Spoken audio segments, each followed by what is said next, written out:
Margarine Adja, Chocopain et Kango vous offrent Yeewu Leen.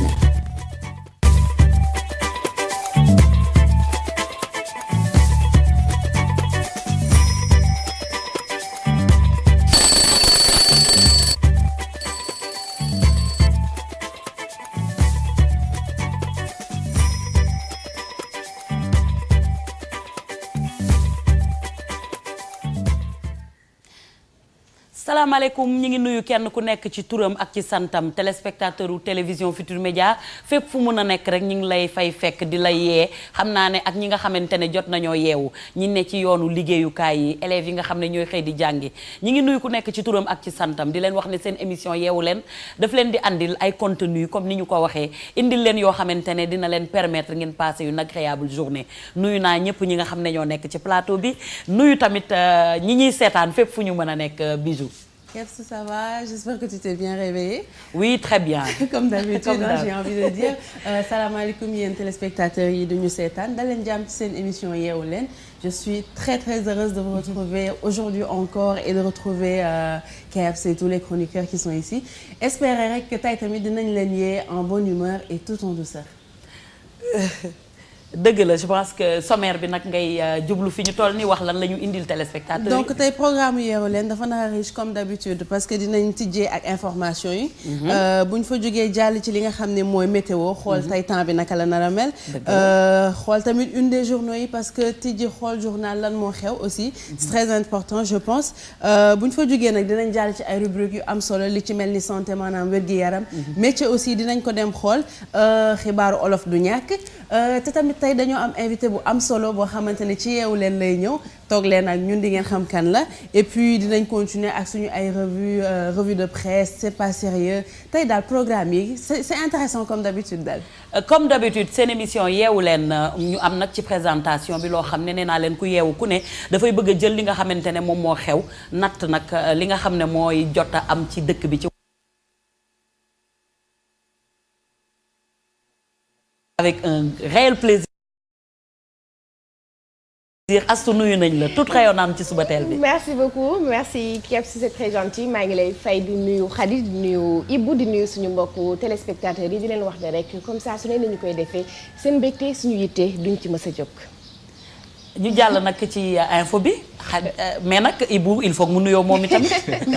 Kebs maa ngi lay nuyu di nuyu. micro bi xam nga nag fii dañuy wax Yeewu Leen. wax nga dëgg xam nga nag instant yi dafa mel ne yeewooguma mais plateau bi ma fi nekkee rek ak soxna yi ma ko bokkal xam naa ne daal tonus bi mu ngi ñëw sourire baa ngi ñëw te incha allah dinañ leen yee bu baax di nuyu tamit suñu mbokku téléspectateurs yëpp yi seetaan seen émission Yeewu Leen. Astou information yi. D'accord, Kebs, démarrons la tasse actu avec les législatives 2012. Les Sénégalais veulent un nouveau type de député à l'Assemblée nationale. À 2 semaines du scrutin, les citoyens ne prient que pour une rupture au sein de l'hémicycle. Dans les rues de la capitale, Maïmouna Ndiaye et Ababacar Camara ont fait un tour. Les élections législatives approchent. Les Sénégalais se soucient du choix des nouveaux députés. Des citoyens qui prônent la rupture. Un député, s'il est élu, c'est pour voter des lois à l'Assemblée nationale. Pour cela, il a besoin de certains prérequis, c'est-à-dire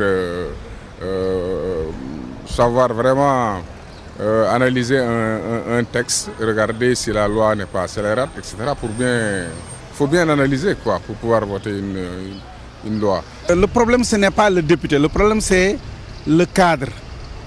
Tant que le parti, l'exécutif et la majorité à l'Assemblée sont ensemble, il n'y aura pas de changement. Les députés doivent descendre à la base pour s'imprégner des difficultés du peuple. Il faut qu'ils retournent à la base, qu'ils aillent en fait rencontrer les populations, qu'ils aillent au chevet des populations, qu'ils essayent de savoir quels sont les problèmes réels des Sénégalais. Les députés qui étaient là affichaient ouvertement leur appartenance. Ils disaient qu'ils étaient là pour le président. Je recommande aux futurs députés de ne pas faire pareil. Nous sommes optimistes quant à l'implication des religieux, à l'image de Oustaz Alioune Sall. Vraiment, on a de l'espoir. À quelques semaines des législatives, les Sénégalais attendent cette fois une assemblée représentative au service du peuple. Allons dans le sud du pays avec ce mouvement d'humeur des élèves du Centre national de formation des techniciens des eaux et forêts. 58 garçons et 8 filles réclament leur insertion directe dans la fonction publique. Pour manifester leur colère, ils ont quitté Ziguinchor pour Dakar et promettent, une fois dans la capitale sénégalaise, le pire. Allons dans le sud retrouver Bakary Konté et Laurent Mendy. Les élèves du Centre de formation des techniciens des eaux et forêts, chasse et parcs nationaux de Djibélor ont quitté Ziguinchor à pied depuis mardi pour Dakar. Ils viennent de traverser la région de Sédhiou pour rejoindre la Gambie. Ils réclament l'insertion directe à la fonction publique après 3 ans de formation. L'école des eaux et forêts fait partie parmi les écoles paramilitaires du Sénégal.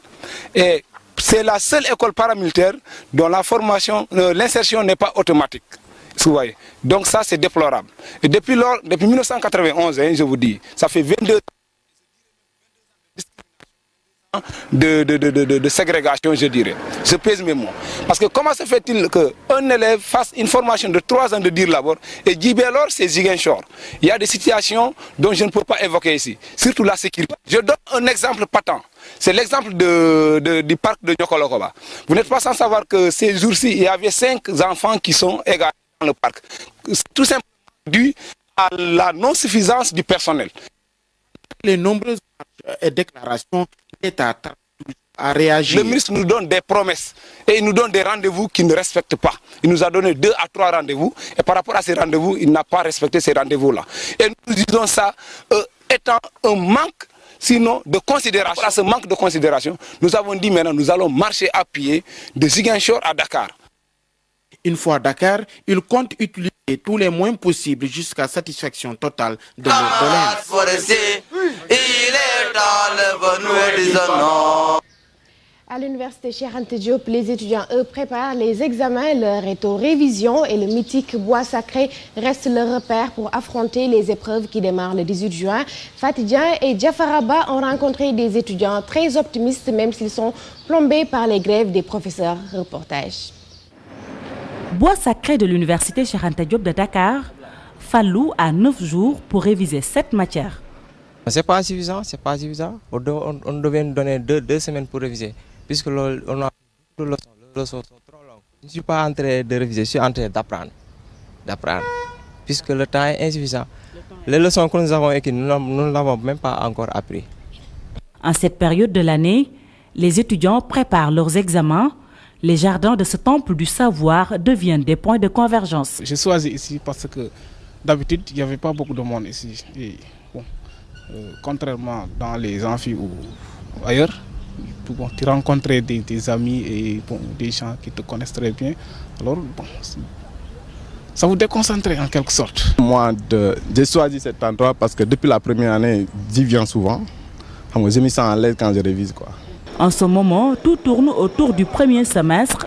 Ici, à l'université Cheikh Anta Diop, le stress se lit sur les visages à cause de la grève des professeurs qui a duré près de 5 mois. Les étudiants dénoncent le manque de temps. Pour l'instant, nous ne sommes pas en avance par rapport aux autres. Certes, il y a des professeurs qui n'ont pas encore terminé leur programme, c'est-à-dire il en reste beaucoup. Mais néanmoins, nous allons faire les examens le 25. On révise tranquillement, pas de soucis, mais les matières sont trop nombreuses. Les examens du premier semestre sont prévus à partir du 18 juin prochain. Quant au second semestre, il va démarrer à partir du 2 juillet.